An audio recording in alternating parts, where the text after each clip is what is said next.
So today's workplaces are more diverse than ever before. We've got different generations, we've got different personalities, we've got different identities and cultures. So, for example, when we have different generations, one difference might be in the way that they like to communicate with each other.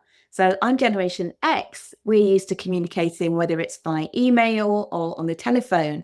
Maybe somebody from Generation Z or Generation Z, depending on which side of the pond you're from, someone from that generation may be quite uncomfortable with too much email and speaking on the phone, but maybe they love to use instant messenger or Slack.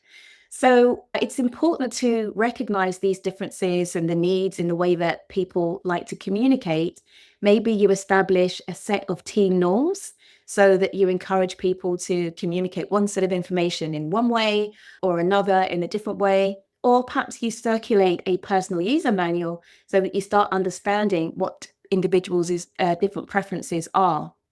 Now, when it comes to personality type, for example, we might be talking about extroverts versus introverts. I personally am an introvert.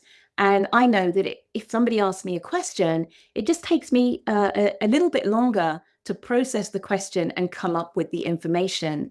So, for example, in those scenarios, maybe a brainstorming meeting where it's like boom, boom, boom, isn't the right environment to get the best ideas from your introverts.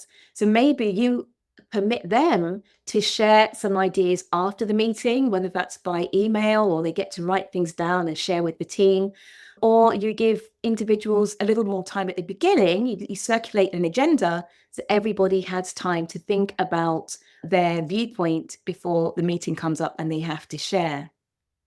Another group that you might want to accommodate are the neuroatypical. And in my sessions on empathy and inclusive leadership, I often talk about active listening and how we can be with each other in conversation and be better listeners and more curious.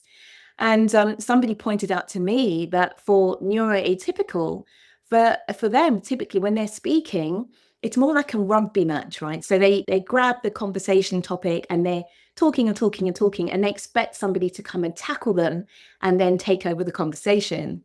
Whereas somebody who's more neurotypical, it might be more like a tennis match where I say a bit and then I hand over to you, you say a bit, and back and forth. So even having an understanding of those different styles of communication can make a big difference and help us be more understanding of each other.